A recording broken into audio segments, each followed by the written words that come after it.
Hey there, I have another round of movie reviews coming your way. This time it's all Thai movies that I've watched in the last month or two, and they're all from 2022 to 2025. So I'm going to show the actual footage, no spoilers, just like trailers or something, unless YouTube gives me flack about it, and then I'll just have to show stills, but I think it'll show a video. Let's see. First up, I'm showing these in the order that I actually watched them. So the first one I thought was pretty good. It's called The Cliche, and it reminded me a little of that Nick Cage movie adaptation, and had some nice twists. I'm reading what I wrote a while ago, if you're wondering.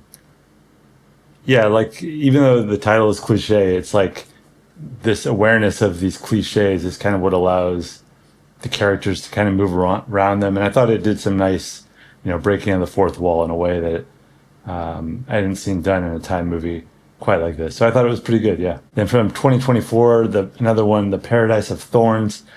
I thought this one was really well shot. I thought it had a really great soundtrack and just really good production values, but I think it could have been kind of a lot better. I feel like the first early parts of the movie kind of was hinting at more potential about what could happen, but I'm not going to spoil it, like I said, but I just felt like it kind of turned into more of like a genre movie rather than being a unique movie, and it kind of just took the easy way for provoking the audience rather than what it could have done, like a more interesting story. So I didn't really like this one. Next up is another 2024 one, Love Stuck.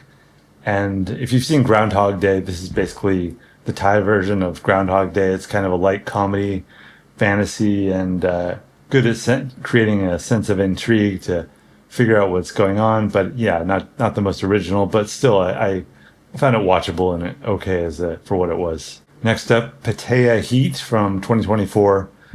This movie, again, I think it had potential. Like, it feels like an attempt at doing a crime movie, very much like Tarantino. Even some of the shots seem like straight out of Tarantino. But other times I feel like it was kind of struggling to figure out what tone it wanted. And the title, Pattaya Heat, I was kind of hoping for some, on location shooting, but it seems like most of it's a set. And I think they were mainly just using the name to get people's interested. And really, though, this could have been filmed in Bangkok or anywhere. Or set in Bangkok. I think most of it was a soundstage. So I thought the director, though, has like potential. He seems like he could improve and he could do something pretty interesting. But I just feel like this didn't come together in quite the way that it could have. And I guess the director's Chinese, so I think his other movies are in Chinese.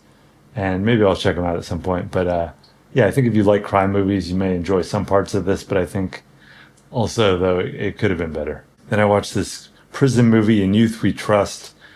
This was so bleak. It was like the most probably like depressing and like, so keep that in mind. It has like elements of like Shawshank Redemption, American History X, but it's in Thailand. And just know it's not it's not a movie to bring you up. Okay, then we arrive at Taklee Genesis X Worlds Collide, which this movie's a bit of a train wreck, but it's also kind of fascinating. It has like elements of like kind of a Jurassic Park meets the X-Men type movie or something.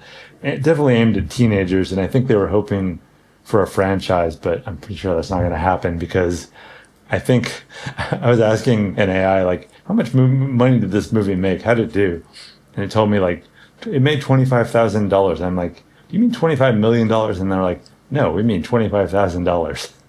So, but I was kind of fascinated by it. Like that movie, The Room, it's like so bad in some ways that it's fascinating. It's like the Terminator and Alien parts are milked for every cliche, and there's so much like overwrought nobility and like sacrifice, and but I'm fascinated by how much I hate it. It's like, so I do kind of actually want to see it again. Don't watch it though expecting to be a good movie, because it's not. But I think you can enjoy it like as a bad movie. It could be a cult movie. I think I could see this turning into a cult movie, and it's got everything. It can't decide on what genre it is. It's got monsters, aliens, zombies, time travel, cavemen. dinosaurs. And even though it's aimed at Thai teenagers, I still found it enjoyable. And the English actors are horrible, like usually in foreign movies. And I think unless you're like 5 years old, you're probably going to be laughing at it more than taking it seriously because it is a bit of a train wreck, but I still kind of liked it. All right, next up we have My Boo, which is a romantic comedy ghost movie. And I know Thailand's known for its horror movies, but I've barely even watched anything because horror is probably like my least favorite genre. So I've largely avoided Thai horror. I know I'll watch them at some point. But anyways, I mean, I watched the first episode of The Girl from Nowhere, which is horror, and I didn't like it at all. So this, though, is not real horror. This is more like light comedy, romantic comedy horror. So it's more like date movie horror, I guess, if you want to call it something. But it was okay. It wasn't bad. It was watchable. And there were worse movies on this list. It's just not scary and it's not totally funny, but it is. I think it did succeed as a kind of a romantic comedy. Next, we have Sawati Wanjan, which Hello Monday. And if Love Stuck, that earlier Groundhog Day movie, was a knockoff of Groundhog Day, then this one is kind of a knockoff of Love Stuck because it came out just like a year or two after Love Stuck, and it uses basically the same device. And they never name Groundhog Day or Love Stuck, but it's like too soon. And I didn't feel like the cast chemistry on this one quite worked. I expected some kind of payoff, but the movie just kind of collapsed in on itself. It did have good production values and potentially good actors, but the script was not working for me. And it kind of felt like it was maybe written by AI or something, in that it can kind of put the elements together, but they don't come together in a meaningful way. Next up, one of my favorites on this list is Red Life, which is, it has some bleak parts too, like Youth We Trust, but not quite at that level of bleakness. But still close to like, it reminded me a little of Requiem for a Dream. There's like this story of these young people struggling in Bangkok, and I won't spoil anything, but I thought this was one of the better realistic Thai movies that I've seen. And finally, we have OMG, Oh My Girl, and this is again a romantic comedy, but I like this one. I thought it was better. It was better than I expected it to be because initially I found the main actor, the main guy, he didn't seem like he was quite cast right for the role, and but as he went along, he kind of grew into the role, and it does seem to work.